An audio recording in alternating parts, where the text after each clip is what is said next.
ज्यादा दूर भागे नहीं होंगे, उत्तर देखो तुम लोग।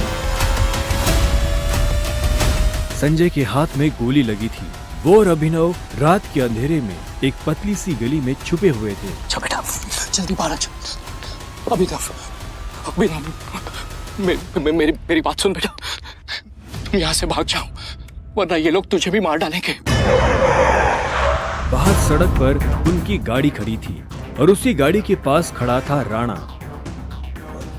अभिनव, बाहर आओ बेटा, समझ के। जिसने संजय को गोली मारी थी। नहीं पापा, मैं आपको छोड़ के नहीं जाऊंगा। जिद मत कर अभिनव। बेटा देख, मैं तो अपनी जिंदगी जी चुका हूँ, अब जो भी करना है तुम्हें करना है, सब कुछ तुम्हें संभालना है।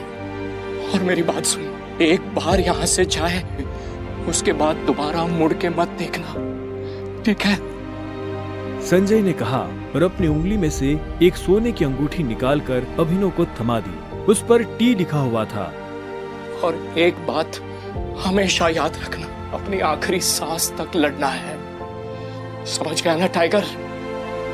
संजय ने अभिनव के माथे को चूमा। Run tiger run! और अपनी बंदूक लेकर उन लोगों का सामना करने के लिए गली से बाहर निकल गए। संजय जैसे ही अपनी गाड़ी के पास पहुंचे तो राणा ने संजय पर बंदूक तान दी। टाइगर, इस कमीने का चेहरा मत भूलना।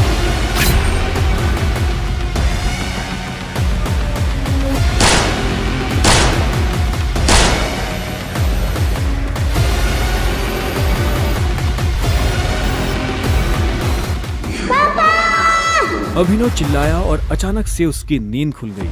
पसीने में तरबतर अभिनव अपने बिस्तर पर उठकर बैठ गया और गहरी सांसें लेने लगा।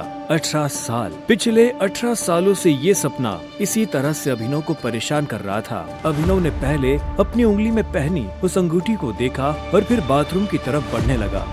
अभिनव गुड़गांव में रहता था और डिलीवरी बॉय का काम करता था। हालांकि इस काम में उसका मन नहीं लगता था, लेकिन अनाथ आश्रम से निकलने के बाद उसके पास ये करने के अलावा और कोई चारा नहीं था। 18 साल की उम्र में उसने अपना खर्च खुद उठाना शुरू कर दिया था। उसकी जिंदगी में बस एक ही खुशी थी, उसकी गर्लफ्रेंड वैभवी। जब भी वो वैभवी को देखता तो अपने सारे दुख भूल जाता था और आज तो वैभवी का जन्मदिन था, इसलिए अभिनव जल्द से जल्द उससे मिलना चाहता था। अंकल, ये केक कितने का है? 600 का है। और ये पेस्ट्री? वो 60 का है। एक दे दीजिए। असल में अभिनव और वैभवी ने ये तय किया था कि वो पैसे जोड़कर अपने लिए किराए का एक बड़ा घर लेंगे, इसलिए वो पैसे वेस्ट नहीं करना चाहते थे। Thank you. कुछ देर के बाद जब वो वैभवी के घर के बाहर पहुंचा तो उसने देखा वहाँ काफी रंगीन लाइट्स जल रही थी और वहाँ से तेज म्यूजिक की आवाज आ रही थी।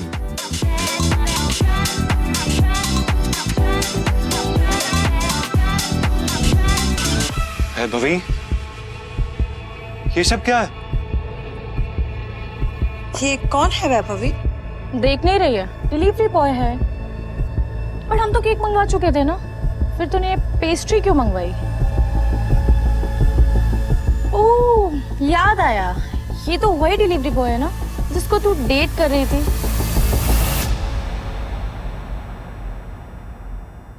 ओह कम ऑन यार वैभवी, तेरा स्टैंडर्ड इतना गिर जाएगा मुझे नहीं पता था।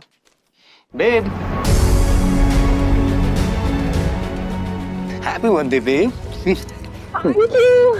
अभिनव देवेन को अच्छी तरह से जानता था। वो एक बड़े बाप का लड़का था और हर वक्त वैभवी के आसपास मंडराता रहता था।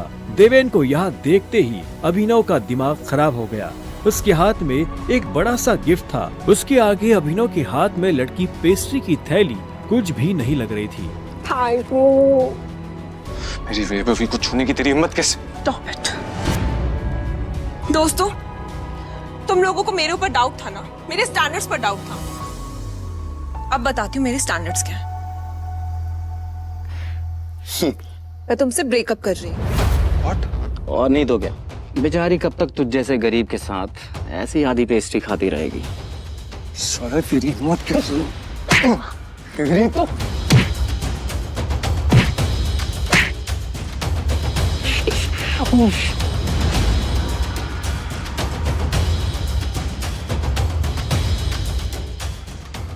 ये तुमने ठीक नहीं किया वैभवी। और अभिनव वहां से निकल गया। वो उन दोनों की शक्ल अब और नहीं देखना चाहता था।